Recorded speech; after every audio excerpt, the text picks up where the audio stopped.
Christian Chabot, directeur d'usine pour Gyrotrac Corporation à Sainte-Justine, puis nous, on valorise les palettes pour le transport.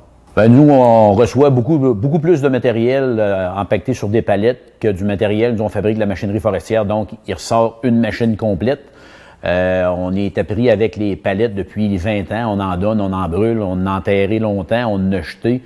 Depuis que, Malcolm, depuis que tu nous as approchés il y a 2 ans et demi, ben, on était sceptiques. On a toujours dit ça vaut pas la peine de jouer après ça, puis on perd du temps puis on s'est laissé tenter, puis tu es obligé de dire que c'est profitable pour tout le monde monétairement et pour l'environnement là, de faire de la synergie. Moi, c'est Jonathan Lacasse d'OK Pneus Saint-Anselme. Nous, on valorise des palettes de bois. Au départ, nous, ce qui fait qu'on a des palettes, c'est que nous, chaque livraison de pneus qui est en plus petite quantité, c'est toujours enveloppé sur une palette. Question de transport, c'est plus facile. Nous, par la suite, on se ramassait avec une pile de palettes. On savait pas nécessairement comment gérer ça. Je me suis tourné de bord, puis j'ai dit, on est dans un quartier industriel, il y a sûrement quelqu'un qui a besoin de palettes parce que tout le monde en a besoin pour le transport. Donc, les premiers qui ont été vraiment comme très preneurs, ça a été la contrebande à Saint-Anselme, qui est une microbrasserie. Eux, une fois de temps en temps, je leur lâche un call. Avez-vous besoin? Si oui, je vais leur porter des palettes. Si eux, ils n'en ont pas besoin, je fais quelques autres téléphones autour, puis il y a toujours quelqu'un qui est preneur. Quand on s'était rencontrés, on avait dit on essaie de faire de la valorisation proche, là, que c'est vraiment... C'est notre deuxième voisin, fait que lui, c'est le contraire, il achète du vrac. Les entreprises de Langebec, il achète du vrac, puis il sort énormément de palettes. Fait qu'on a une grandeur spécifique à rencontrer. Puis au début, on était hésitant un peu à les réparer, mais même aujourd'hui, on les répare pour les transférer là, chez Langebec. En fait, là, c'est juste peut-être le petit changement du processus mental qui est à faire, qu'on a comme tout le temps l'idée de, bon, personne veut ça, ou, tu sais, je vais faire une annonce, comme je disais tantôt, sur Facebook, quelqu'un veut des palettes, puis quelqu'un qui va venir les chercher pour se faire un gros feu de joie, ce qui n'est pas le but de la chose, parce que il y a des ressources qui sont engagées là-dedans pour faire des palettes. L'idée, c'est que c'est bon longtemps, donc c'est de les réutiliser. Fait que j'ai juste changé ma façon de penser en disant qui en a besoin autour de moi. Je veux pas faire de l'argent avec ça, je veux juste que quelqu'un puisse s'en servir. Moi, j'en ai plus besoin.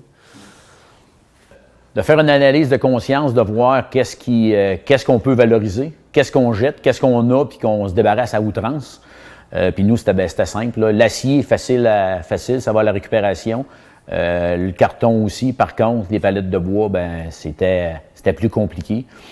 Fait qu'avec faisant un partenariat avec Langebec, on est capable de se débarrasser là, de 80% de nos palettes. Il y a une grandeur spécifique à rencontrer. Fait qu'on a cherché des partenaires, Langebec. On a aussi Goudreau et Goudreau qui va prendre une majeure partie des palettes là, qui ne sont pas viables pour Langebec. On a fait un partenariat avec eux. On les répare, on regarde nos choses. Dans l'usine, là, ça change un peu la dynamique parce que ça fait des années que les palettes, c'est un rebut. Fait que le chariot élévateur casse un coin, brise. On ne fait pas attention, tandis que là, on fait attention un peu. C'est simple. Quand on les remise, les palettes, on essaie de faire un premier tri. Qu'est-ce qu'on sait qui est possiblement bon pour la recirculation? On les met dans une pile. Sinon, on a une autre pile à côté. Puis éventuellement, quand on a une bonne quantité, on fait le ménage. Puis on les trie finalement, puis on va les porter où les industries Langebec viennent les chercher, on va les porter. Puis nous, on a la chance aussi d'être capable d'être énumérés pour les avoir. Fait que c'est un incitatif qui est encore plus intéressant de faire la recirculation. En fait, c'est juste l'idée de pouvoir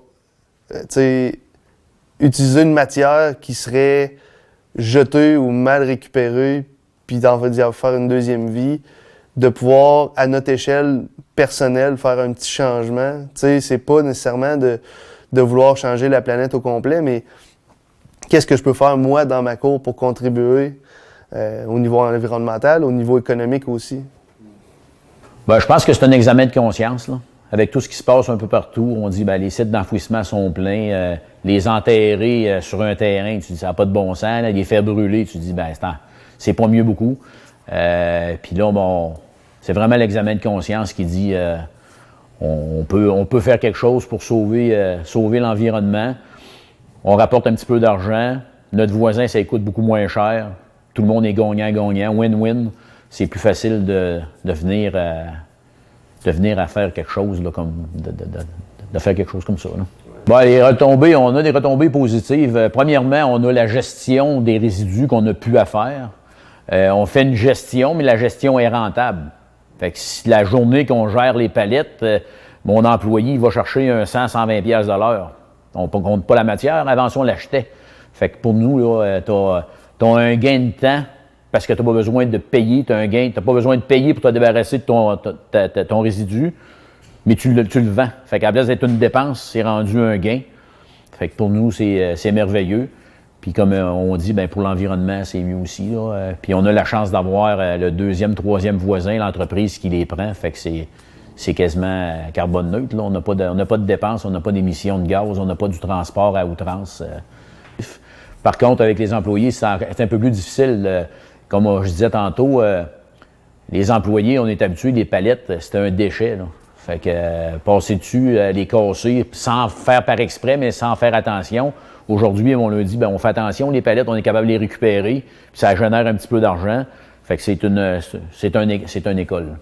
Ben, en fait, chez nous, là, la retombée principale, c'est de nous enlever le stress de gérer ces rebuts-là, en fait. C'est que, dans le fond, sachant qu'on a des preneurs, ben, c'est juste de faire un téléphone, puis soit ils viennent les chercher, soit je vais leur porter, mais ça devient vraiment plus simple que de commencer à chercher à se débarrasser de ça. En fait, la meilleure raison pour embarquer dans l'économie circulaire, c'est que c'est simple, puis on sent bien d'avoir fait quelque chose de bien pour notre communauté. C'est facile d'avoir les informations. On appelle chez Synergie Bellechasse et Chemin. On a l'information assez rapidement. Puis même, il y a une certaine prise en charge qui se fait. C'est pas compliqué pour nous. C'est un pensez-y bien positif. Parce qu'on est habitué de travailler d'une manière, puis là, on veut changer une infime partie, que ce soit pour récupérer du carton, que ce soit des restants de table ou peu importe, nous, c'est les palettes. Ben, on n'a jamais fait ça, tu dis, ça va coûter cher. Je me souviens, le premier jour que je t'ai rencontré, je t'ai dit, on n'a pas de temps à perdre avec commencer à trier des palettes pour essayer de les donner ou de les vendre. Puis à un moment donné, on fait un cheminement. Mais prenez le temps de penser tous les résidus que vous jetez, que vous n'utilisez pas. Peut-être que votre voisin, votre deuxième voisin ou dans la ville à côté, il recherche ce matériel-là. Bien, pourquoi pas le maximiser? Même si ça ne vous rapporte rien, si ça ne vous coûte rien, vous en débarrasser, bien, c'est merveilleux. Puis quand on parle avec la synergie Bellechasse et Chemin, bien, on est en mesure de quasiment dire aide-moi un peu. Puis vous allez faire les démarches un peu pour trouver les preneurs de nos produits, de nos résidus. Fait que c'est pas vraiment une grosse tâche à faire. Fait que j'encourage tout le monde à embarquer au minimum de se faire un examen de conscience dans leurs entreprises, quel qu'elle soit, quel est le résidu qu'ils ont, que peut-être quelqu'un se servirait.